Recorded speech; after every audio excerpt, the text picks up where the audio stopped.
secara umum kalau cerita tentang website yang bisa diakses tuh ya sebenarnya cuma 3 aja ya. Hosting, domain, dan kemudian tentunya dari si pengkodingan websitenya sendiri.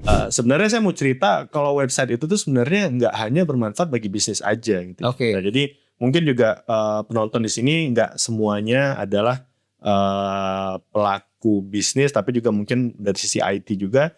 Dan di sini mau saya sampaikan sebenarnya kalau cerita tentang website tadi itu bisa dimanfaatkan baik itu oleh individu, organisasi non bisnis, dan tentunya para bisnis juga. Kita berada di zaman yang marketingnya itu tuh tidak tertebak lagi. Nah jadi itu udah ada researchnya tuh udah banyak ya. Ada namanya zero moment of truth, ada namanya messy middle sekarang. Nah jadi orang funnel itu tuh udah sangat-sangat tidak terprediksi. Orang bisa tahu tuh kita dari mana aja gitu ya. Namun pada akhirnya sadarilah bahwa semua platform tadi itu kita numpang. Nah, yang dimana kita bisa miliki sendiri itu hanyalah di website kita sendiri.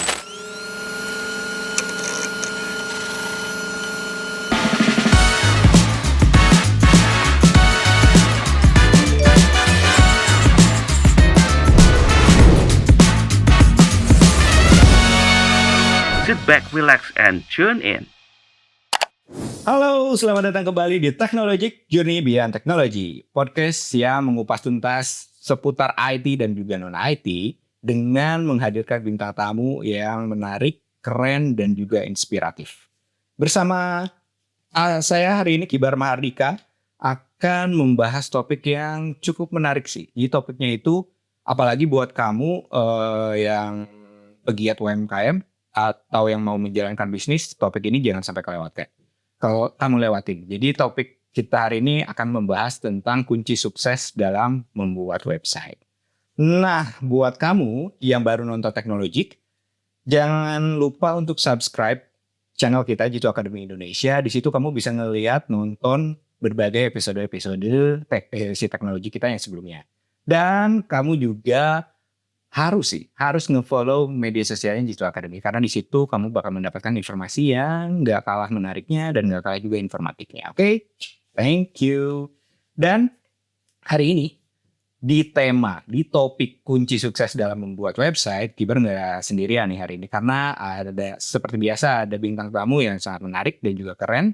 Hari ini bintang tamunya itu spesial banget karena beliau ini adalah seorang CEO dari Niaga Hoster. Sudah pasti kamu tahu lah ya, waktu pernah dengar lah ya Niaga Hoster dengan namanya yang udah gede banget sih maksudnya. Tapi kalau misalkan buat kamu yang baru dengar apa itu Niaga Hoster, sebetulnya Niaga Hoster itu adalah perusahaan penyedia layanan web hosting yang berdiri sejak 2013. Harusnya tahun ini 10 tahun, kan 2023. Niaga Hoster ini berpusat di Yogyakarta. Dan yang kerennya itu adalah udah melayani lebih dari 29 juta pelanggan di 178 negara. Wow, 178 negara loh, bukan Indonesia doang, 178 negara. Kalau gitu tanpa banyak lama lagi kita sambut CEO Niaga Hoster, Mas Ade Syah Lubis.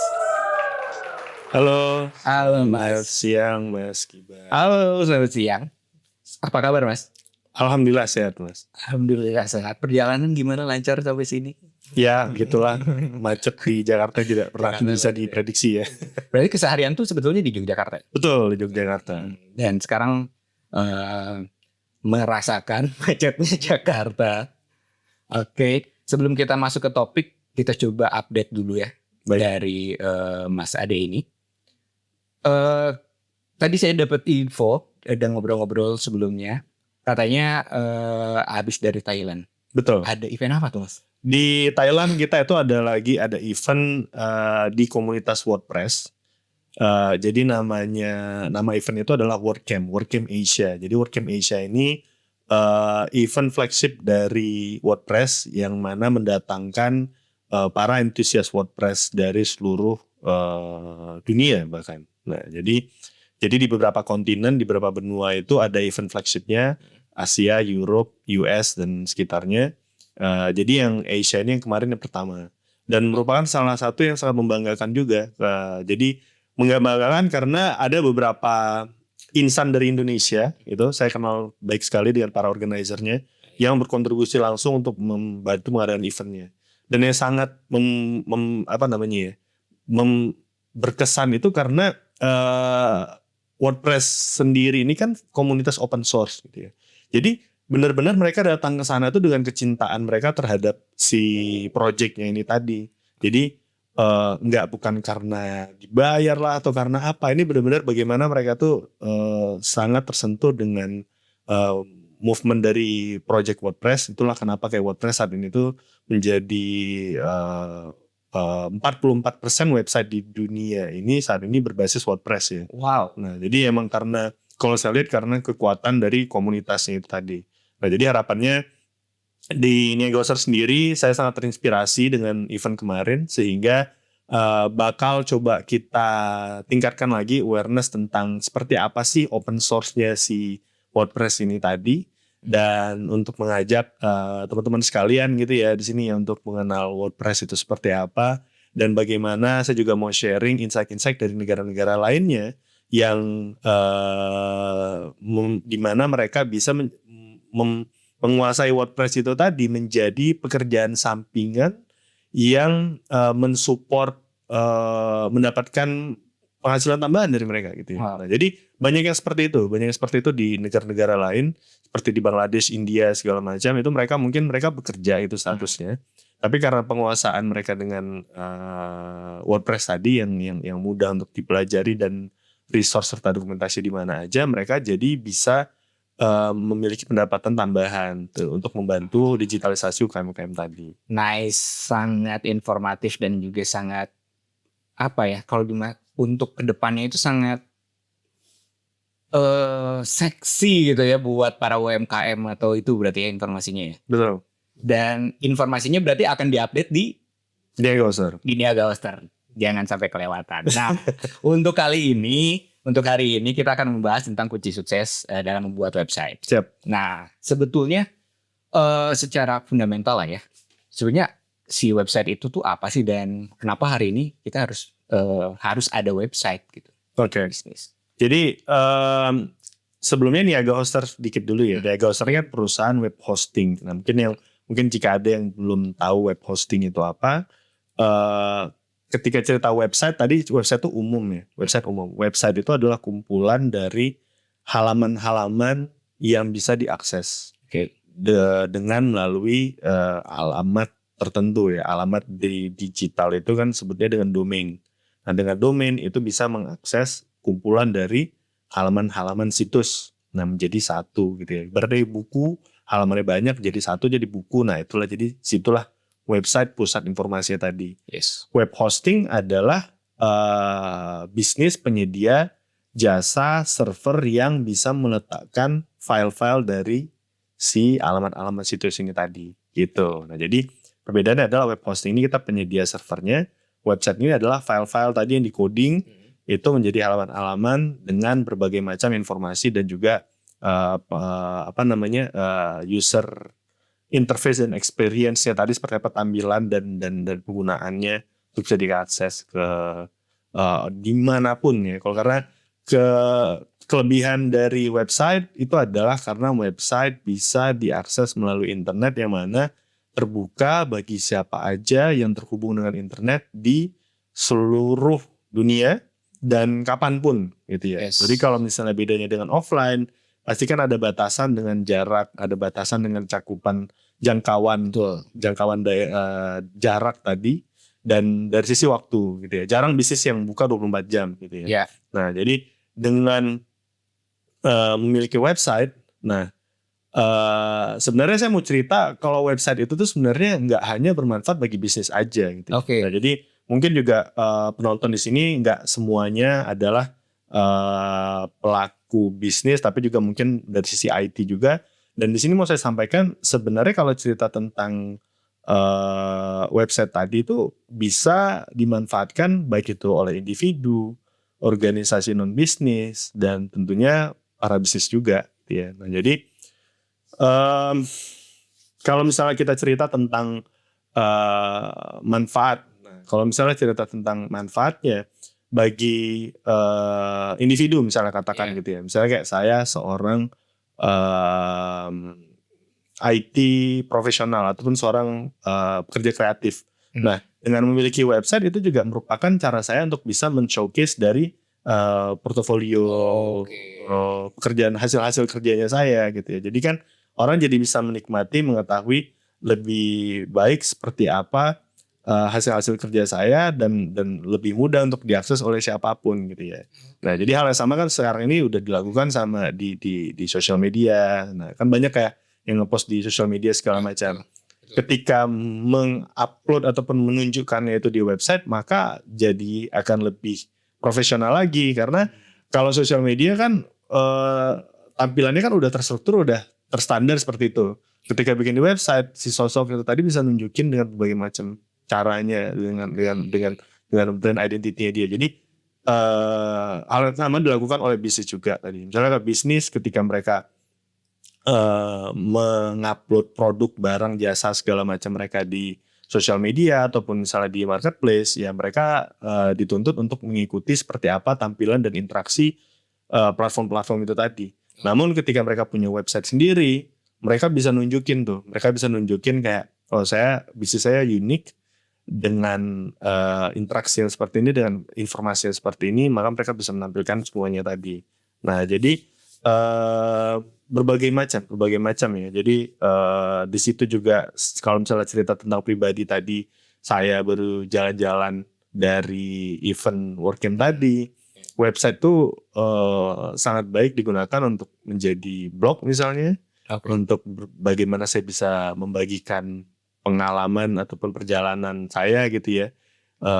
Berbagai macam info-info yang saya seluruh opini, pendapat ataupun pengetahuan yang saya miliki. Nah, jadi semua itu tadi kan saat ini mungkin penggunaan sosial media itu karena paling mudah, itu yang paling umum gitu ya. Jadi orang sharing ilmunya ataupun pendapat segala macam via reels lah, via video segala macam dan lain-lainnya. Nah, namun kalau dengan website itu juga dengan bisa sangat baik untuk dilakukan.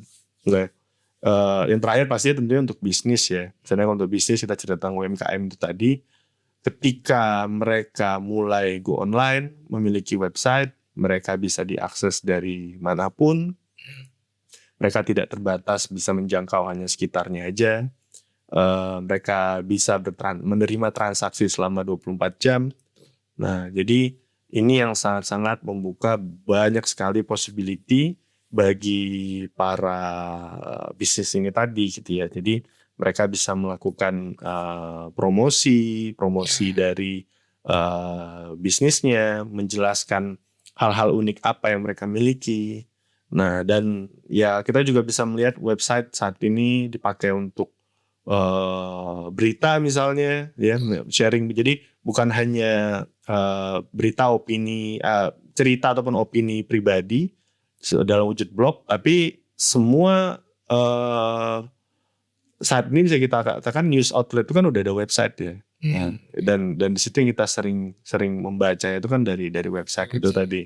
Nah, dan banyak sekali ya di sini. Jadi kayak kita bisa umum untuk transaksi, untuk kebutuhan pribadi, untuk nunjukin portofolionya, untuk berita, dan untuk membangun komunitas tuh juga bisa dari website, di mana kita berinteraksi dengan sesama anggota komunitas melalui forum gitu-gitu ya. Nah, jadi luas sekali. Jadi internet ini, website ini adalah wujud digital dari berbagai macam interaksi maupun juga informasi yang mungkin sebelumnya itu diakses hanya terbatas secara offline dengan konvensional dan kemudian didigitalkan melalui internet. Berarti tadi kuncinya sebetulnya nggak cuma buat bisnis, nggak cuma buat organisasi, tapi individu pun sebetulnya bisa memanfaatkan website itu. Banget. Untuk meningkatkan kredibilitas, untuk menunjukkan opini. Betul. Kayak begitu. Betul. Tapi kalau misalkan kita lihat di beberapa tahun yang silam, mungkinnya ada beberapa komunitas atau forum yang muncul di internet dan terkenal gitu. Tapi sekarang udah bergeser ke media sosial. Sebetulnya penggunaan website untuk komunitas atau untuk beropini kayak gitu tuh masih rame nggak sih? Iya. Jadi kalau kita cerita tentang digital presence ya, digital presence ataupun kehadiran di dunia digital itu kan banyak bentuk dan juga formatnya. Ya tadi salah satunya website misalnya. Website ini kan bahkan yang paling awal ya, paling awal. Begitu internet itu hadir, tercipta, muncullah website. Nah, dan kalau misalnya kita cerita yang muncul berikutnya seperti sosial media dan juga marketplace lah atau segala macam itu tadi. Ini sebenarnya wujudnya website juga loh. Oke. Bedanya iya sama-sama website sebenarnya. Ketika itu diakses di internet segala macam itu sama-sama website ya. Namun bedanya kan mungkin mereka menciptakan versi aplikasinya sehingga bisa diakses lewat HP lebih mudah misalnya lewat mobile devices lebih mudah gitu ya. Dan tapi sebenarnya sama-sama website juga. Nah, bedanya kalau misalnya website yang utama tadi itu dimiliki oleh si kita sendiri, si sosok sendiri ataupun si bisnis sendiri, yang platform-platform ini tadi dimiliki oleh si si bisnis tadi gitu ya. Dan kita lihat sendiri sebenarnya bertahun-tahun platform-platform tadi itu juga timbul dan tenggelam. Mungkin pertama kali mungkin misalnya saya sebut merek ya. Gak apa-apa. Friendster, Betul. Path, segala macam. Satu momen itu populer banget, tahun berikutnya udah lenyap tiada. Gitu juga dengan marketplace. Kita lihat sendiri juga sebelumnya yang rame apa segala macam dan lain-lain. Kemarin. Iya, banyak banget. Semua bisnis berusaha untuk mulai gitu. Iya, betul. Tapi akhirnya apa? Terkonsolidasi. Akhirnya yang tersisa cuma sekian. Ketika tersisa dengan sekian, mungkin bisa terjadi suatu monopoli atau apapun itu tadi. Nah di sini kan yang bakal harus ngikut kan para si bisnis ataupun si individunya itu lagi gitu ya. Harus ngikut dengan cara mainnya tadi. Nah ini hal yang berbeda dengan ketika mereka memiliki website sendiri. Karena apa? Karena kalau ngikut platform orang ya kita harus ngikut dengan bisnis mereka. Kita harus ngikut dengan reputasi mereka, harus ngikut dengan kondisi mereka, keadaan mereka semua segala macam itu seperti apa. Sedangkan kalau punya website itu benar-benar merupakan aset dari si individu ataupun si bisnis tadi. Yes. Mau sukses, mau bagus, mau enggak segala macam itu bergantung pada mereka sendiri. Gitu. Nah, jadi kalau saya melihatnya sendiri, saya sendiri itu bukan orang yang anti dengan digital presence yang lainnya. Karena di Niaga Hosters sendiri kita berusaha untuk mengutilasi itu semua tadi gitu ya. Kita berusaha untuk memanfaatkannya. Nah, jadi bukan akhirnya kita jadi website nomor satu, yang lainnya tuh enggak. Menurut saya kayak saat ini itu kita berada di zaman yang marketingnya itu tuh tidak tertebak lagi. Nah jadi itu udah ada researchnya tuh udah banyak ya. Ada namanya zero moment of truth, ada namanya messy middle sekarang. Nah jadi orang funnel itu tuh udah sangat tidak terprediksi. Orang bisa tahu tuh kita dari mana aja gitu ya. Itulah alasannya kenapa sebaiknya para individu ataupun bisnis tadi memiliki presence di semua tempat yang ada. Terutama coba cari yang populer ya. Misalnya kalau nggak populer, ya mungkin nggak ada yang ngunjukin juga nanti pada akhirnya. Betul. Namun pada akhirnya sadarilah bahwa semua platform tadi itu kita numpang. Nah, yang dimana kita bisa miliki sendiri itu hanyalah di website kita sendiri. Oke, keren banget sih. Penting banget kalau misalnya kamu pengen punya bisnis ataupun kamu punya portofolio yang pengen kamu tunjukin, mendingnya sih memang bikin website sendiri karena itu website kamu ya isinya terserah kamu aja gitu ya. Iya, kita nggak ngikut dengan cara main orang lain pastinya. Oke, kita kembali lagi ke tadi tuh soal website tadi sempat bilang kalau di Niaga Hoster itu sebagai layanan hosting. Betul. Nah sebetulnya di website ini tuh elemennya ada apa aja sih? Oke, ya, maksudnya mungkin website elemennya apa saja yang menentukan dari apa nih kesuksesan dalam membuat satu website itu sebetulnya website itu dibentuk dari apa aja sih sebenarnya? Tadi kan ada hostingnya. Terus ada apa aja? Oke, iya kalau misalnya secara sederhana dalam mewujudkan interaksi ke dalam website itu tadi tentunya pertama kita butuh hostingnya. Karena hostingnya inilah di mana file tadi bisa diakses gitu ya. Mau diakses dari manapun tadi itu harus miliki dari sisi hostingnya. Nah, jadi penentuan provider hosting itu juga penting bagi para pemilik website tadi. Karena ini yang bisa menjadi potensi bagaimana website kamu tadi itu juga bisa bermasalah nantinya gitu ya. Nah, jadi carilah yang benar-benar trusted gitu. Nah, yang kedua tentunya dari websitenya sendiri. Bagaimana kita menentukan cara pengkodingannya, ini berbasis apa, segala macam. Itu merupakan elemen yang sangat krusial. Karena punya ide besar, pengen website canggih semua segala macam, tapi pengkodingannya nanti nggak efisien lah dan lain-lainnya. Ini bisa lemot banget, bisa lambat banget diakses segala macam. Itu juga bakal gagal untuk bisa sukses secara online. Karena ya gimana mau orang menikmati kalau website aja nggak bisa diakses. Nah, dan kalau kayak gini ini nggak bisa disalahin hostingnya juga kadang-kadang gitu ya. Mungkin kan ada yang bilang wah ini hostingnya lemot. Nah, padahal websitenya mungkin bermasalah codingnya. Nah, yang terakhir tentunya dari alamatnya sendiri ya, karena yang disebut dengan domain. Nah, domain itu juga penting. Penentuan namanya juga itu penting. Seperti kemudahan dalam penulisannya, penentuan ekstensi segala macam. Nah, jadi secara umum kalau cerita tentang website yang bisa diakses itu ya sebenarnya cuma 3 aja ya.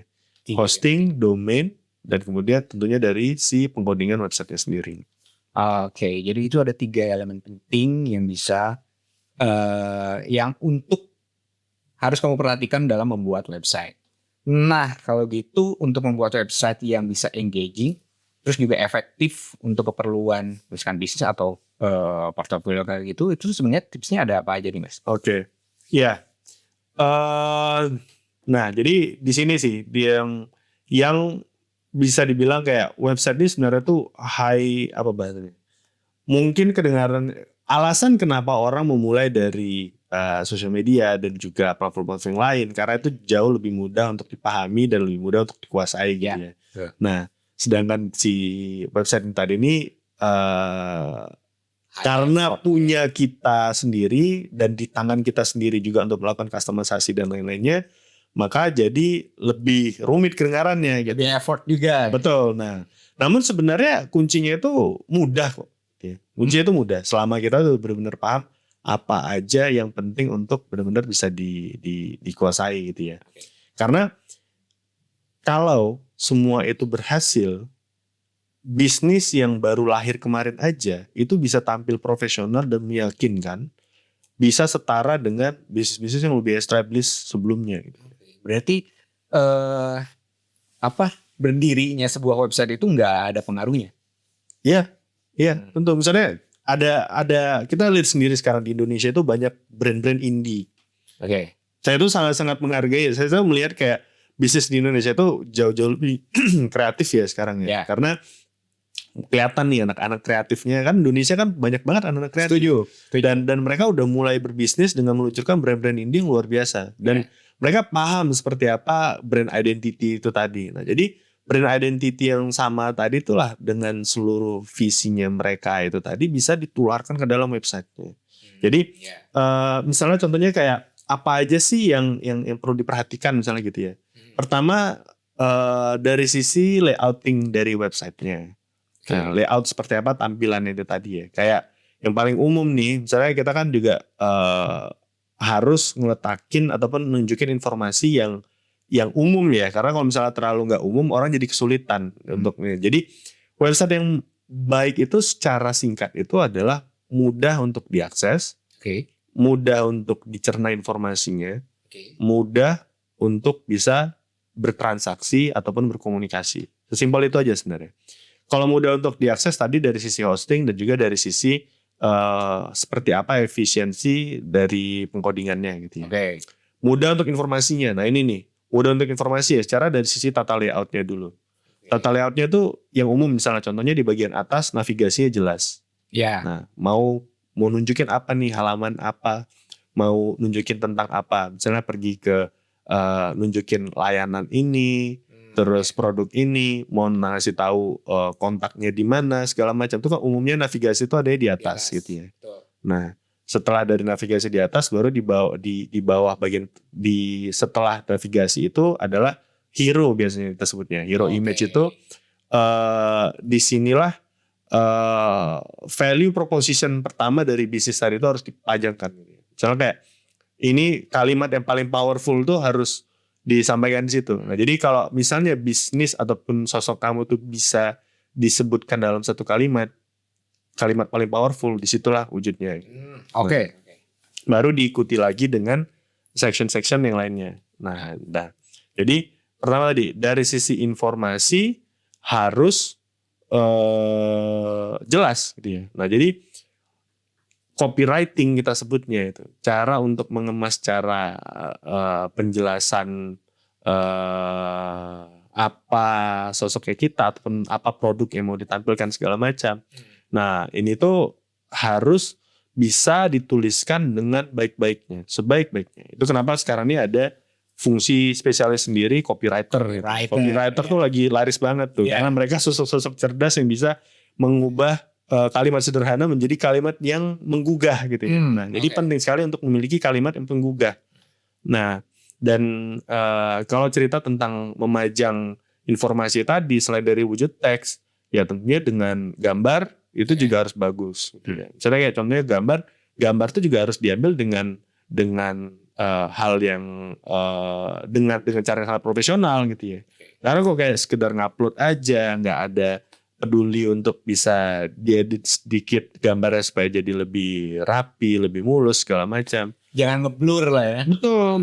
Nah, kadang kan mungkin ada yang nggak peduli kayak udahlah apa yang ada aja tuh langsung diupload gitu ya. Padahal kan di situ wujud untuk meyakinkan orang. Oke. Di situ untuk mewujudkan meyakinkan orang. Pengaruhnya gede banget ya. Banget.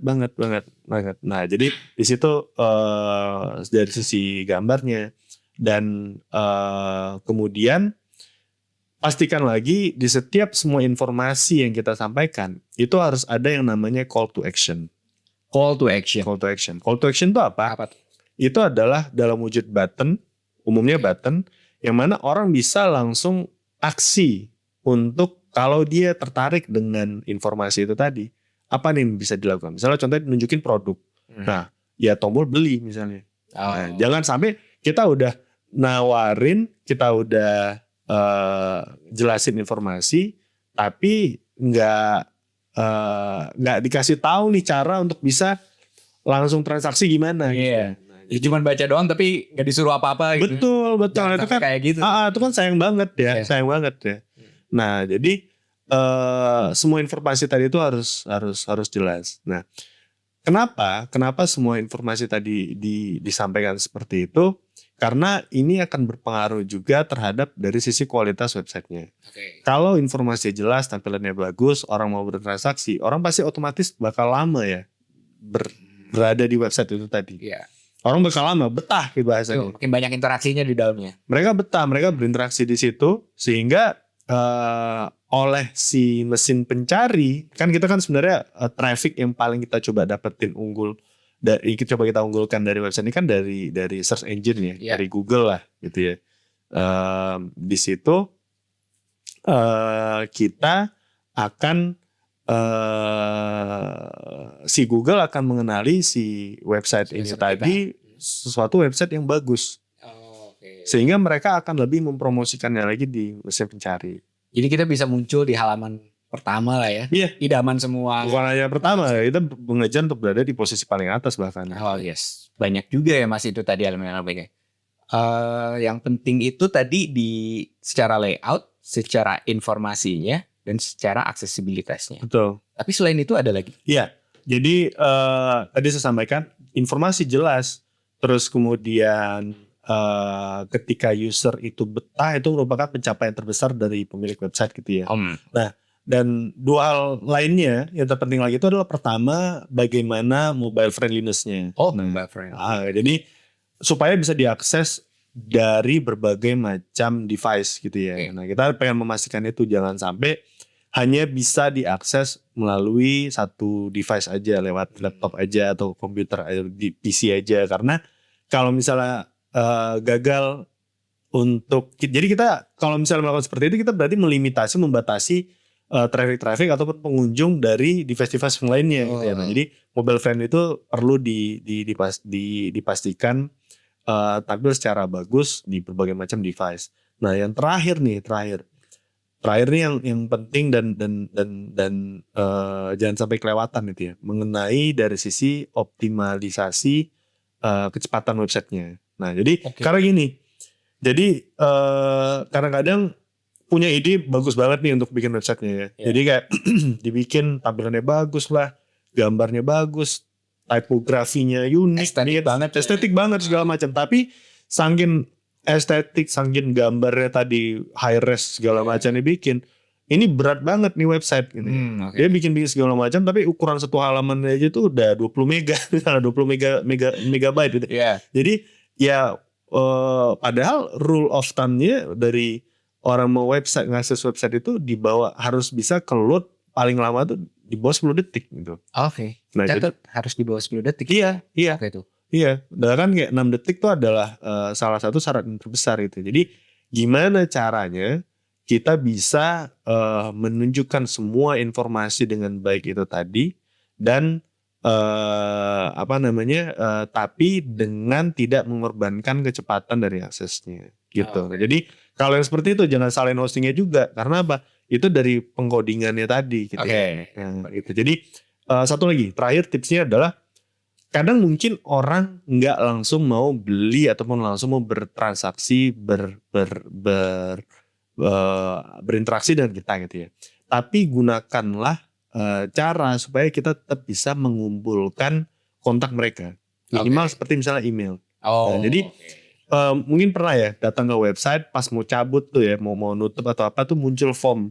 Untuk subscribe. Iya. Nah itu penting tuh. Itu penting. Nah jadi supaya kita nggak melewatkan berbagai traffic yang datang ke kita. Jadi biar nggak mubazir itu bahasanya. Itu tadi tips-tips yang sangat bermanfaat dan sangat fundamental dan sangat harus kamu catat dan juga diterapkan untuk membuat website ya. Kalau gitu sekarang kita akan masuk ke sesi Q&A. Jadi sebelumnya nih Mas, kita udah bikin minta pertanyaan gitu di media sosial kita. Jadi ada beberapa yang udah submit. Terima kasih banyak yang udah submit. Di sini ada satu pertanyaan. Pertanyaan pertama datang dari Fabian. Dia menanyakan tentang sebetulnya target audiensnya kita tuh berdampak besar pada pembuatan website kita nggak? Oh tentu. Ya misalnya contohnya seperti tadi copywriting itu tadi gitu ya. Kita nargetin orang yang paham tenis atau enggak nih. Jangan sampai bahasa yang kita sampaikan itu alien bagi target segmennya kita gitu ya. Seperti apa informasi yang disajikan segala macam tuh ya. Kita harus bisa berbicara di level target audiensnya kita. Jadi kamu tuh harus kenal dulu dengan siapa audiens kamu itu ya. Pertama si bisnis atau sosok tadi itu kan pasti kan juga punya ide ya, punya visi juga, kayak dia sebenarnya mau menawarkan ini kepada siapa sih. Jadi begitulah, awalnya bisa dari target tadi dan mungkin bisa divalidasi dengan yang real trafficnya seperti apa yang datang. Berarti mempengaruhi ke copywriting. Betul. Dan juga layout juga. Kalau secara layout sebenarnya kita berusaha untuk tetap munculkan secara yang umum tadi ya. Misalnya navigasi di atas. Jangan karena kita saking hipsternya navigasi dipindahin ke bawah atau di tengah, itu orang jadi bingung sendiri gitu. Nah, search bar-nya pindah, nggak tahu di mana jadi search bar-nya. Kontaknya tersembunyi ya. Itu nggak bisa gitu kan. Nah, jadi secara layout sebenarnya tuh ya gunakan yang umum-umum, tapi ya dengan kreativitas kalian untuk menampilkannya dengan baik. Oke, itu sangat menjawab ya. Semoga juga menjawab buat Fabian. Terus pertanyaan kedua datang dari Lukmanul Hakim. Dia bertanya bagaimana cara mempertahankan keamanan websitenya. Dia takut dibobol katanya. Iya. Nah jadi cerita tentang website aset digital itu memang keamanannya itu beda ya. Misalnya ibaratnya kalau misalnya offline kita bikin gembok, kita bikin CCTV semua segala macam gitu ya. Nah kalau cyber security di aset digital tuh pasti beda cara mainnya lagi. Cara memastikannya pertama tentukan pertama kali seluruh coding database segala macam kalian itu up to date. Karena yang namanya kalau kita cerita tentang kita menggunakan framework ataupun content management system tertentu gitu ya, CMS, seperti tadi di awal saya cerita tentang WordPress. Okay. Nah jadi mau itu pakai CMS ataupun framework segala macam, dan bahasa pengkodingan sendiri gitu ya, misalnya kayak PHP, nah versi berapa segala macam tuh pastikan itu yang up to date. Up to date. Harus up to date, karena apa? Karena dengan melakukan up to date tadi itulah sebenarnya sudah ditemukan celah-celah keamanan yang ditutupin. Nah, itu harus up to date. Yang kedua yang terpenting lagi adalah dari sisi passwordnya sendiri ya tentunya. Mengakses ke, baik itu akses ke hostingnya, akses ke akses filenya, akses database-nya, segala macam. Nah, jadi itu yang harus dipastikan memiliki password yang kuat. Jangan sampai tes 1, 2, 3 Passwordnya password. Nah, itu yang itu wajib dan terus dirotasi bahkan kalau perlu. Setiap 6 bulan, setiap berapa bulan, setiap harus selalu dirotasi. Iya, harus rajin merotasi ya, jangan males-malesan takut lupa. Betul. Oke. Semoga menjawab ya itu Mas Lukman. Terima kasih juga udah ngasih pertanyaan, dan buat kamu yang misalkan pengen bertanya soal sesuatu, jangan sungkan untuk bertanya langsung di kolom komentar ataupun kamu bisa berinteraksi ke media sosialnya Jitu Academy, oke? Nah, selanjutnya nih Mas, kita akan ngebahas mungkin lebih masuk ke dalam lagi ya. Tadi kan udah sempat dibilang soal pengkodingan gitu. Ya. Dan mungkin buat kamu yang seorang developer atau mungkin tertarik dengan dunia IT, ini sebetulnya tadi sempat dibilang ada framework. Nah, sebetulnya framework itu tuh apa nih Mas? Oke. Jadi pilihan dalam codingan itu kan sebenarnya ada pilihannya ya. Antara satu, ini bener-bener kita tulis dari awal banget. Gitu ya. Kita tulis dari awal banget lah. Ada hello world semua segala macam, dari bikin navigasi semua segala macam, tampilan dan lain-lain itu benar-benar kita buat dari scratch dari awal banget. Nah, dan ini bisa dipermudah dengan efisien itu dengan yang namanya baik content management system CMS ataupun dengan framework. Oke. Framework ini itu dari bahasa translationnya itu kan kerangka kerja gitu ya. Nah, jadi ibaratnya gini, kalau pengkodingan secara dari awal banget itu harus benar-benar ditulis dari satu persatu gitu ya, awal pertama banget. Sedangkan kalau misalnya framework ini tadi dia sudah dimudahkan karena sudah ada blok-blok komponen-komponen yang bisa langsung dipakai aja. Oke. Misalnya contohnya seperti pengen menampilkan navigasi bisa seperti ini, pengen menampilkan gambar bisa pakai framework ini, mau menampilkan fungsi tertentu bisa pakai bisa pakai komponen-komponen. Jadi udah ada komponen-komponennya. Itu akan sangat mudah sekali bagi para developer, programmer, coder untuk bisa ngedevelop website tadi dengan hanya menggunakan framework tadi, karena mereka hanya perlu belajar komponen itu apa aja dan gimana cara mengaplikasikannya gitu. Nah, jadi ini komponen untuk fungsi tertentu. Nah, mereka tinggal ambil aja, mereka tinggal sesuaikan dengan struktur website secara keseluruhannya tadi. Nah, umumnya nih ya apapun frameworknya itu biasanya umumnya masih sama. Mereka pakai model MVC ya, model view controller. Nah, jadi kurang lebih mau itu apa aja bahasanya, ya sebenarnya tinggal memahami logika dari development MVC model tadi. Oke, berarti si framework itu sebetulnya banyak. Banyak. Jadi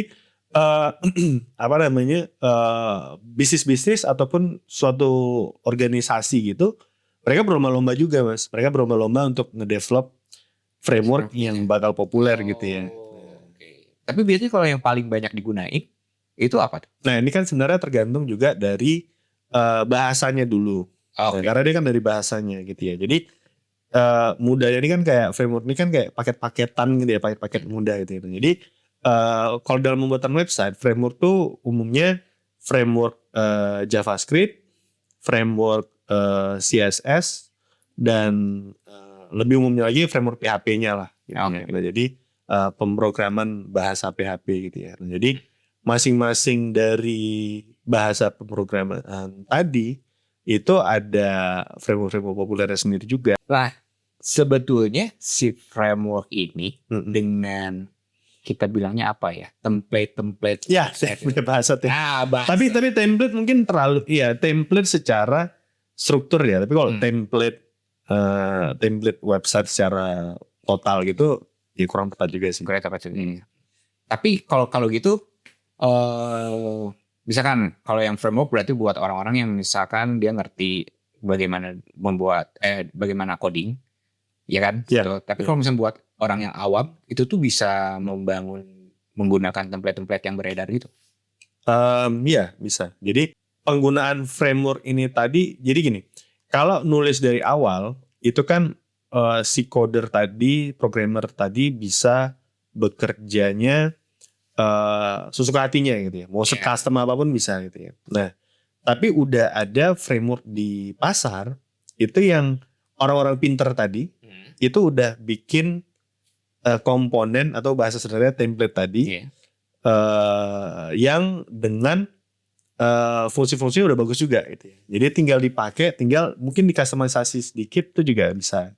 Nah, jadi ada berbagai macam. Misalnya kayak framework JavaScript misalnya. Framework JavaScript ini kan membantu untuk mengatur seperti apa interaksi-interaksi di dalam website itu kelihatan canggih gitu ya. Jadi mungkin website kalau yang sederhana itu kelihatannya sangat-sangat statis dalam arti nggak ada